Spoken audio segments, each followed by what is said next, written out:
You were fully overcome with the enemy until Jesus. And then almost OD'd on what I thought was heroin at the time, fentanyl. And I remember praying to God. I was like, I can't do this anymore.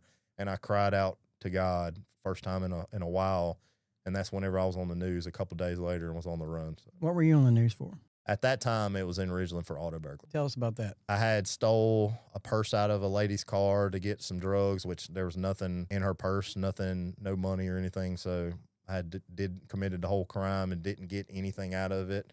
So by the time I was on the news, I was so scared. I remember my family reached out to me, and I was so humiliated about it. And I was like, oh, crap. And they're like, yeah. That's whenever I decided I was going to scrape up and get as much change as I could to drive. But I knew that if I got caught the way that the system works, I knew I had investigations happening in other cities and counties, that if I was arrested, because if you've been to jail multiple times, you know that auto burglary is not a huge charge.